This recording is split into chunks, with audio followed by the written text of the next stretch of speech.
एटा में संदिग्ध परिस्थितियों में घर में एक व्यक्ति का शव मिला है। घर में युवक का शव मिलने से क्षेत्र में सनसनी फैल गई है। किराए पर रहकर एमआर का काम करता था मृतक उदय सिंह। सूचना के बाद मौके पर पुलिस पहुंच गई। फॉरेंसिक टीम और सर्विलांस टीम भी वहां पहुंची और साक्ष्य एकत्रित करने में पुलिस टीम जुटी हुई है।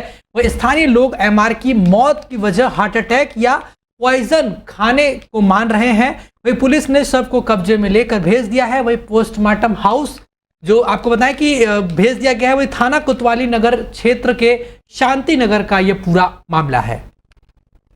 जल चढ़ा रहे तभी पता पड़ा। कितने समय से रह रहे थे यहाँ? 1 साल हो गए। आने जाने का समय क्या रहता था या आपको जानकारी कब हुई कि ये खत्म हो गए? सुबह 9 बजे चला जाता है या 9:30 बजे, और सुबह 8:30 बजे के बाद ही आता है। 8:30 बजे कल आया था। अच्छा शाम को 8:30, रात में 8:30 बजे के बाद। कब से आपके मकान में कब से रह रहे हैं ये? 1 साल हो गई। 1 साल हो गए। जल चढ़ा रहे। सुप्रसिद्ध रामायण कालिक मनकामेश्वर श्री महंत देवया गिरी ने पत्रकार वार्ता में मुख्यमंत्री योगी आदित्यनाथ की इस बात की सराहना की है कि उन्होंने बांग्लादेश में हो रहे हिंदुओं के नरसंहार और मंदिरों के तोड़े जाने की कड़े शब्दों में भर्त्सना की और हिंदुओं की एकता का आह्वान किया। महंत ने इस बात पर आश्चर्य व्यक्त किया कि बांग्लादेश में सत्ता का तख्ता पलट होने के बाद वहां के हिंदुओं को निर्ममता पूर्वक मारा काटा और लूटा जा रहा है, पर हमारे देश के हिंदू विशेष रूप से अपने को सेक्युलर कहने वाले लोग बांग्लादेश में हो रही अमानवीयता पर बिल्कुल चुप्पी साधे हुए हैं। जबकि यही सेक्युलरली जमात किसी हिंदू द्वारा कोई गलत काम किए जाने पर भयंकर रूप से हाय तौबा मचाया करती हैं। हमारे मुस्लिम भाई भी फिलिस्तीन के पक्ष में तो खुलकर खूब आवाज उठाते हैं, लेकिन बांग्लादेश में हिंदुओं पर जो निर्मम अत्याचार हो रहे हैं और मंदिरों को जो नष्ट किया जा रहा है उसके विरोध में कुछ भी नहीं बोल रहे हैं। महंत जी ने कहा कि आखिर हिंदुओं के जो पूर्वज हैं वे भी मुस्लिम भाइयों के पूर्वज हैं। उन्हें अपने हिंदू भाइयों पर अत्याचार पर दर्द क्यों नहीं हो रहा है, जबकि आज़ादी के बाद से देश वोट की लालच में देशद्रोही तत्वों को बहुत अधिक संरक्षण प्रदान किया गया, जिससे वे बड़े ताकतवर हो गए।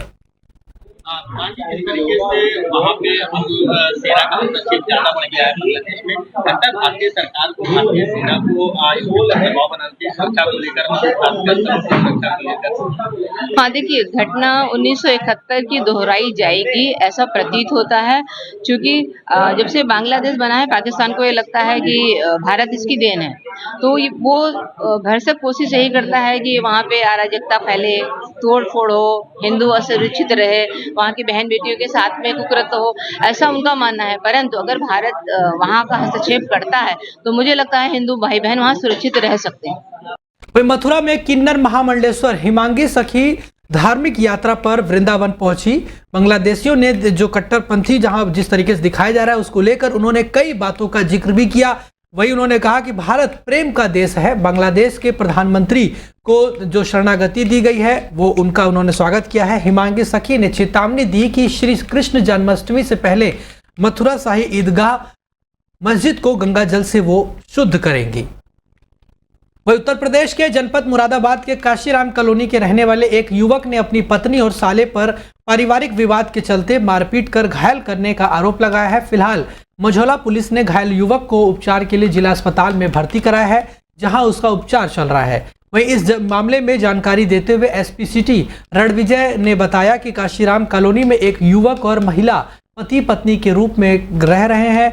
युवक ने महिला और उसके भाई द्वारा मारपीट करने का आरोप लगाया है और एक तहरीर प्राप्त हुई है। मामले की जांच की जा रही है। जांच के बाद आगे की कार्रवाई की जाएगी। क्या मामला मझौला का बताया? देखिए, थाना मझौला का प्रकरण है और इस प्रकरण में एक पारिवारिक विवाद सामने आया है।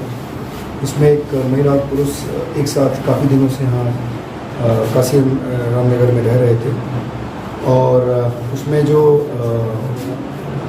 जिसको चोट लगी है वो उनके साथ रह रहा था, वो पुरुष उसकी महिला के साथ रह रहा था और उसके भाई ने महिला और महिला के भाई के ऊपर आरोप लगाया है।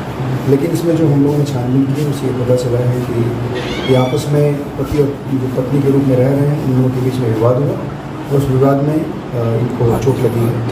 इसमें और भी गहराई से हम छानबीन कर रहे हैं उनकी तरफ से हमारे पास एप्लीकेशन आ गया, उसमें हम लोग कार्रवाई कर रहे हैं और जो भी फैक्ट्स हमारे सामने आएगा, जो एविडेंस मिलेगा, उसके हिसाब से इसका डिस्प्यूट करेंगे। मैं आपको बता दें कि जिस तरीके से आपको एक बड़ी घटना बता रहे हैं, लखनऊ से वक्फ बोर्ड संशोधन बिल को लेकर मोहसिन रजा ने बड़ा बयान दिया है। उन्होंने इस बिल का स्वागत किया है। बीजेपी के मुस्लिम चेहरे वर्तमान में हज कमेटी अध्यक्ष मोहसिन रजा ने नए कानून को लेकर प्रतिक्रिया दी है। मोहसिन रजा ने कहा कि हम इस बिल का स्वागत करते हैं। पुराना वक्फ कानून कांग्रेस का पाप था। कांग्रेस ने पाकिस्तान बनवाने के बाद वक्फिस्तान बनवाने की तैयारी की थी, जिसे आज समय रहते मोदी सरकार ने ध्वस्त करने का काम किया है। मोहसिन रजा ने कहा कि 1995 के वक्फ एक्ट और 2013 के संशोधन में जो बदलाव लाया जा रहा है वह देश हित में और जनहित में है। पुराना वक्फ कानून कांग्रेस की एक सोची समझी साजिश थी। इसके तहत उसने वक्फ बोर्ड को जो अधिकार दिए थे, उन अधिकारों के माध्यम से देश भर में संपत्तियां अर्जित की गई। पूरे देश के अंदर तमाम वक्फ संपत्तियां थी जो वक्फ के दायरे में नहीं आती थी, उन्हें भी वक्फ बोर्ड ने हासिल कर लिया। महज एक दशक में यह संपत्तियां 4 लाख एकड़ से 8 लाख एकड़ हो गई। ये सिर्फ कल्याण अगर हुआ है तो इन्हीं लोगों का हुआ है, या तो कांग्रेस के लोग हैं, या समाजवादी पार्टी के लोग हैं, या इनसे मिले जुले जो नेता जो इनके सहयोगी दल के हैं, उन्होंने उसका फायदा लिया, वही आज भी ले रहे हैं। तो अपने आप में ये बहुत बड़ा घोटाला भी है। इसकी सीबीआई जांच भी कराई हुई है भारतीय जनता पार्टी ने। तो इसलिए हम दूध का दूध और पानी का पानी। सबसे बड़ी बात यह कि जो आमतौर से मुकदमे चल रहे हैं उनमें न्याय मिलना चाहिए, क्योंकि आप एक ही फोरम पर अभी लोग जा पाते हैं। वो वक्फ बोर्ड में जाइए, सुनवाई करिए, वहां से आपका जी भर जाए तो वक्फ ट्रिब्यूनल चले जाइए। अरे हर अदालत, हमारे हर जनपद में अदालत है भाई, वहां जाकर वो अपनी बात कहेगा।